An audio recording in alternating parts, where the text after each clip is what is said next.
Konrad Styner, Doctor of Medicine. Tonight's story has the title, And There Was Darkness, and There Was Light, Part 2. Guardian of birth, healer of the sick, comforter of the aged.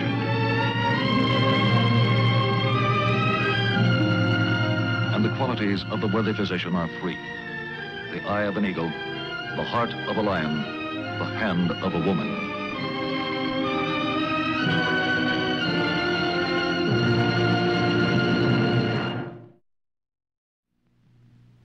Our actual case history tonight concerns the field of psychiatry, science of mental disorders. The object in point, a crucifix. The case in point, Frances Annette Dunbar. She's 30 years old, married. She's given birth to 4 children. For about 30 years, she had tried to repress the vague, indefinite fears which, despite her efforts, kept growing in her mind. Finally, the breaking point was reached. With the birth of her 4th child, the pent-up fears exploded. For no explainable reason, Frances Dunbar tried to murder her newborn baby. This is not her face or her voice, but these are her actual words. The first evening in the receiving room of the hospital, I kept trying to remember what had brought me there. I was being signed into a hospital. My husband George and Dr. Styner were there, and Sister Benedict and Sister Mary Frances, who had nursed me through my last childbirth. But why were they there? We'll be up to see you, Mama, often. Look, don't worry about the kids and me. Your job is to get well again. Bye, honey. What had I done? Promised you this. My dear, be strong, brave.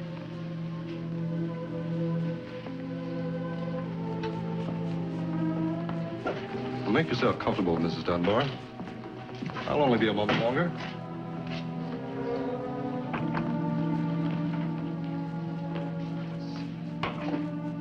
Send these up to her room. The room you have for her. I was alone. Alone with my question. Why was I there? And as I stared at the crucifix, the answer came back to me. I saw again what I had tried to do. I saw myself in my own home, sitting there, all alone, with my new baby nearby. I saw myself rise from my seat, move about the room, trying to deny what could no longer be denied. Somehow, my mind had hardened into a frightening determination. I had to kill my new baby. I saw myself move to the baby, pick it up, and I saw myself moving to the stove. Once again, closer and closer. I was reaching out to put the baby into the stove. And then the merciful blackness came that saved my baby's life.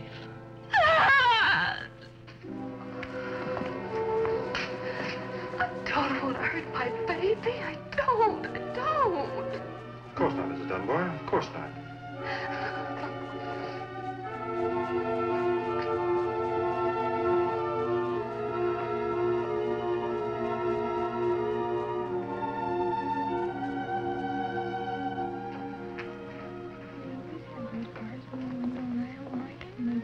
Nurse.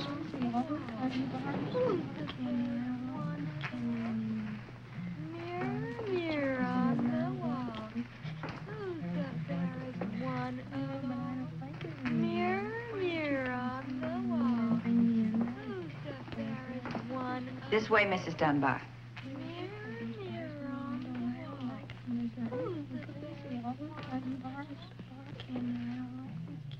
Oh, yes, it was a nice part. I'm so happy you came back. My husband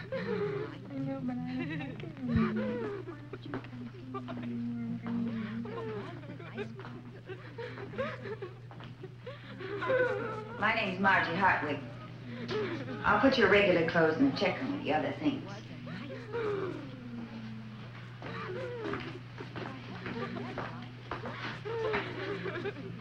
The bedroom doors are always kept open at night. And if you need anything, I'll be at my desk in the hall.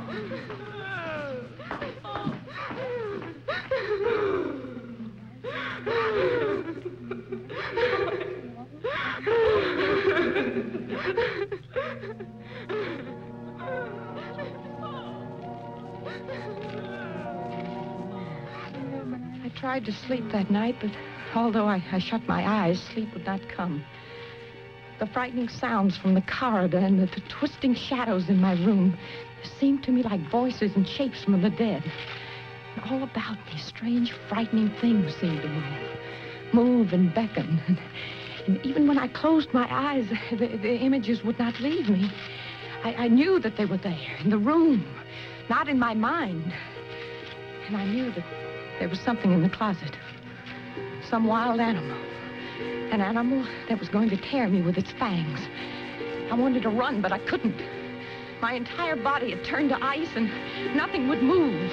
And the animal kept coming closer and closer, and I could feel it by my bedside. I knew it was there looking down at me, and then...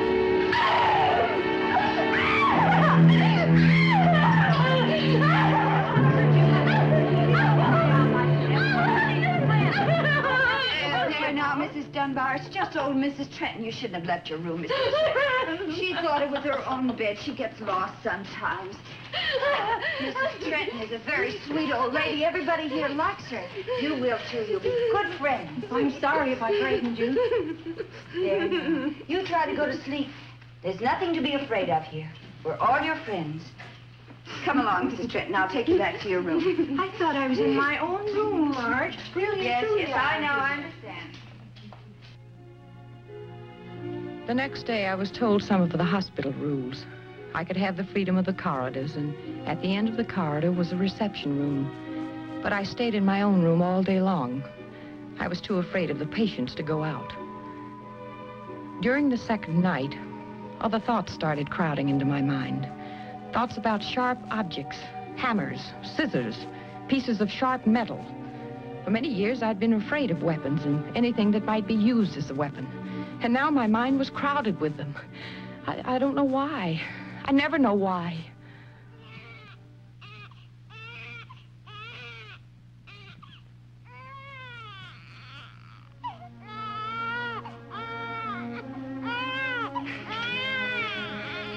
Marge!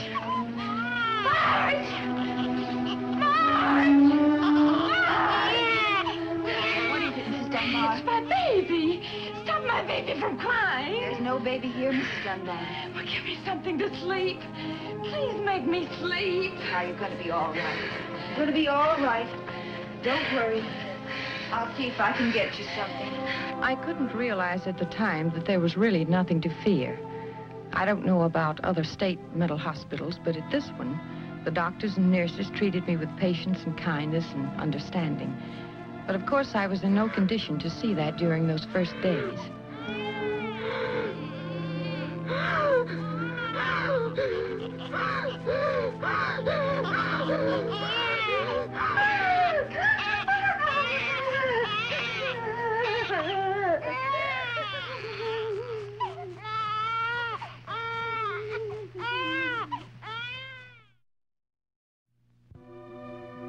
After some time, I was moved to a new room in a different ward. It was quieter, and I was not so afraid of the patients there. I was given some shots, a brain wave, my fingerprints were taken, and my case thoroughly evaluated. Also, I began to attend classes in psychology. And it was then I started to suffer worse physical pains than I had ever suffered before. I had heart attacks. It was real pain, not imaginary. Except there was never anything organically wrong with my heart to account for it.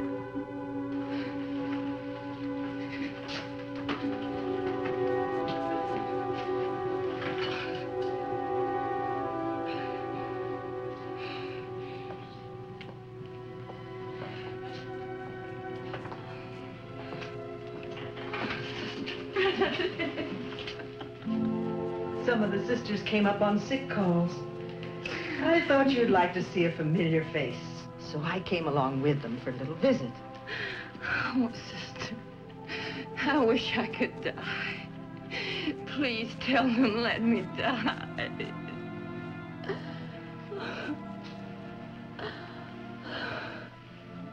Did I tell you, Francis?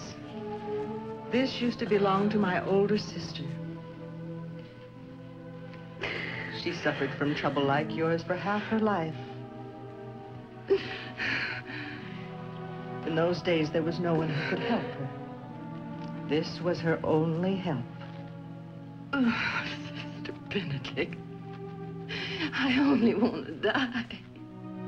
God forgive me, but that's all I ask for. You're going to get well, Frances. We'll pray for you. And you pray for yourself. You're going to get well. But for the next 2 days, I kept praying only for death. I begged Almighty God to free me.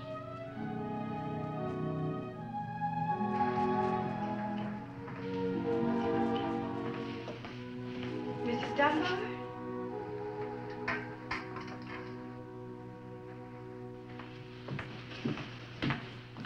Do you recognize it?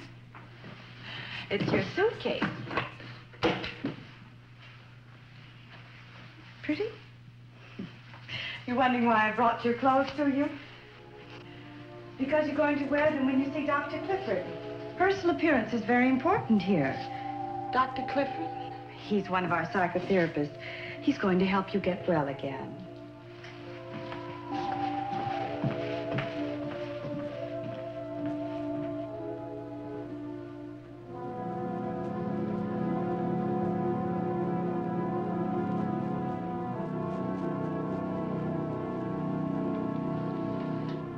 He's going to help you to get well again. I kept saying it over and over. It gave me strength to see him. Dr. Clifford was a pleasant man, although I didn't like him at first. He gave me 2 tests, the intelligence test and an ink blot test. I was to tell what pictures I saw in the ink blots, much as one sees the shape of things in cloud formations. It all seemed pointless to me. I wanted sympathy, pity. I didn't know it at the time, but I was getting something better. Understanding. In the first month, he made me understand how my job was to bring the fears that were hidden deep in my subconscious out into the light of the conscious mind. Facing reality, I would learn to change things that could be changed and understand and accept the things that were impossible to change. But why do you think yours was such an unhappy childhood? Because it was. My father drank an awful lot. He was an alcoholic, and I was afraid of him. He used to spank me a lot, so I guess I lied to avoid a beating. They sent me up here to my aunt and uncle's. They needed help around the house. Is that when you met your husband? Yes. After a few dates, he wanted to get married. Well, I thought my aunt and uncle expected me to marry him because they liked him so much. So I promised. I kept my promise.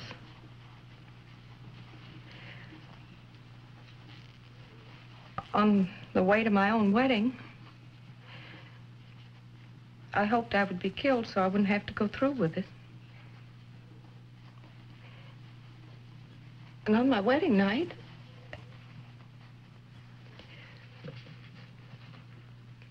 well, when we finally got to our room, I wouldn't even go near my husband. I wouldn't even change my clothes.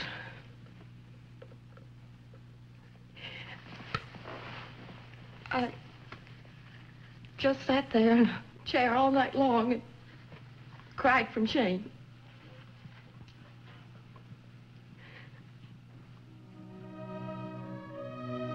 As the weeks went by, Dr. Clifford made me see how all my life I had done things I didn't want to do. I was afraid I would be punished somehow if I didn't. We were poor, and I blamed it on my husband. I feared pregnancy. I told Dr. Clifford that my husband had none of the qualities that I admired. And little by little, I began to realize that my own husband, through no fault of his own, stood between me and the world of sanity. When was the first time you experienced this fear of children? Oh, it started a long time ago. About how old were you? Can you remember? Oh, I must have been 5 or 6. I had these friends, neighborhood kids. And, well, we played doctor. You know how kids are. My father found us, and both he and my mother yelled about how bad and sinful it was. And, well, I guess every time I look at little children, I expect to hear my parents yelling like they did then. There was never any explanation about sex at home, and there was no affection. In fact, I can't remember my father ever kissing my mother. And when I asked questions, I was spanked. More weeks passed. I tried to remember all incidents like that. I wrote them down so I could talk about them with Dr. Clifford. I began to understand one thing clearly. I had gone into marriage not as a mature woman, but as a frightened child full of ignorant prejudices. My fears about the baby stemmed from the fact that I married a man that I was childishly rejecting. So that while I loved the baby consciously, I rejected her subconsciously, because I did not want a baby fathered by a man I didn't love. And yet, in my state of emotional immaturity, I could not have known what love was. I could not have been happy with any man. When my husband and the older children began to visit me, I would look at George in silence, asking myself question after question about our life together. I didn't hate George, and I didn't love him. I felt nothing. It was June. My feelings toward my husband did not change. He was a stranger I would have to learn to know. I became more and more dependent on Dr. Clifford. He was a father to whom I could say anything and everything without shame and without fear of punishment. Look who showed up. Big surprise. Hello, Francisca. I brought you out some pictures of the babies. From George. He's getting very good with that camera of his. See them? Oh, Helen, look at them. They must take after their mother. This one's the image of his father. Oh, he's a nice-looking boy. Oh, Dr. Clifford asked me to bring you out some things to make something for the baby. Oh, I don't know. What could I make? Well, the little one needs a sweater. I think I have everything here. Good, you didn't forget the knitting needles. I thought I had a little pair of scissors, but for the life of me, I don't know what became of them. I must have dropped them. That's all right, sister. I can get one from Supply. Oh. What is it? I had forgotten all about it. At some time during my visits with Dr. Clifford, the scissors that I had hidden under the cushion had slipped completely out of my mind. It had become unimportant enough to forget. What I used to think of as a deadly weapon was only an ordinary pair of scissors I had misplaced. My second summer at the hospital was coming to an end, and one day toward the middle of September, Dr. Clifford began to push me away, gently, tapering off my dependence on him. My visits to his office were made shorter, and he saw me only twice a week after that. I was beginning to stand on my own 2 feet, thinking for myself. George and the children began to come more often, bringing pictures of the baby, of the house, of my mother.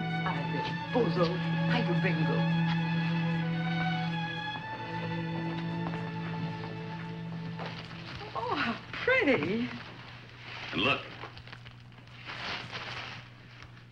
Oh, they're nice pictures, George. I just push the button, the camera does the rest.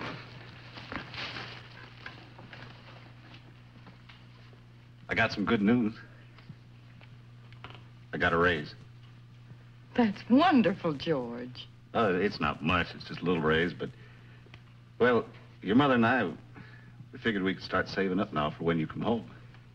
For what when I come home? Well, you always wanted a nice room of your own. And, well, we figured that we could start saving now. In a few months, we'd have enough to fix up that old side room for you. You know, your mother's got some real great ideas about color and drapes and stuff like that. Well, that's nice, George, but what about my ideas? Well, we only wanted to do something nice for you. Did I do something wrong again? Of course not. You haven't been wrong, George. I've been wrong. You see, I've been taught something here. Well, it's simply this. From here on in, you know, even in little things like fixing up a room, well, there's only one person alive that can make decisions and make up my mind. Well, that's me. Fran, I'm not a very bright guy. But I know I must have done something wrong. Whatever it was, I won't never do it again. Fran, I maybe don't know how to show it very much, but you mean an awful lot to me. Be just a little bit patient, please.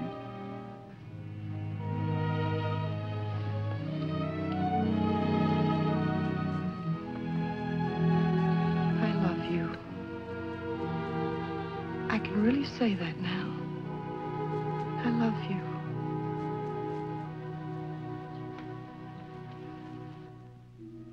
Summer passed into autumn, and autumn into winter. And then one day in early December, Dr. Clifford explained to me about the family care job. It was a step toward rehabilitating me back to my own responsibilities as a wife, a mother, and a homemaker.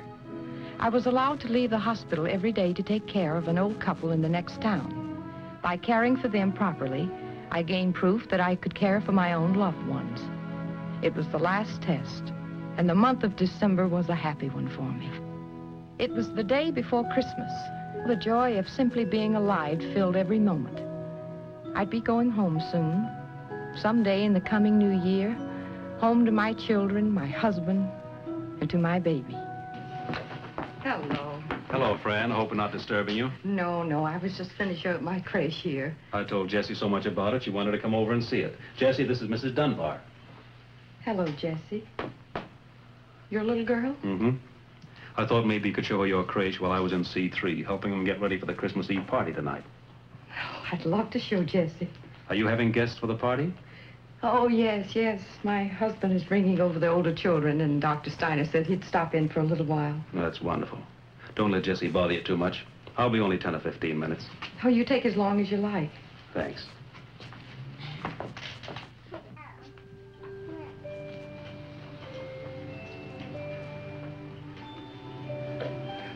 Would you like to put the baby Jesus in for me?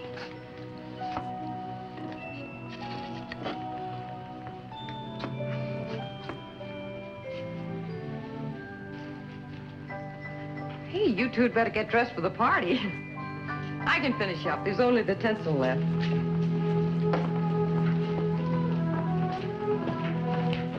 Look who I found. Merry Christmas. Dr. Styner, how nice of you to take the time to drive out. Dr. Clifford was good enough to pick me up. Mrs. Styner had some late shopping to do, last-minute thing. We always plan to avoid it, and every year it happens. No. Oh, Merry Christmas, sweetheart. Merry Christmas, Bingo. Merry Christmas. Thank you. Merry Christmas, honey. I think this is the happiest Christmas my whole life. We brought you another present.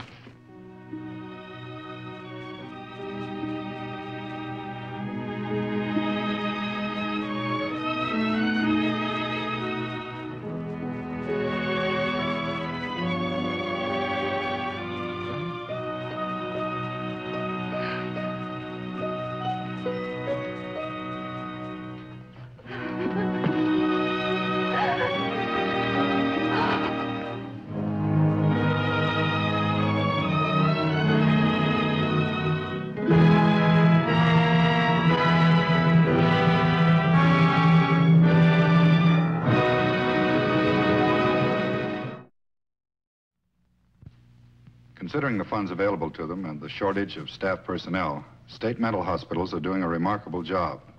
But their task is made needlessly more difficult by public prejudice. There is nothing about mental illness to be ashamed of, and it cannot be cured except by the skill of specially trained doctors. And thanks to those doctors whose lives are devoted to healing the mentally ill, thousands of men and women have been able to return to their rightful places in society, happy, well-adjusted, and unafraid.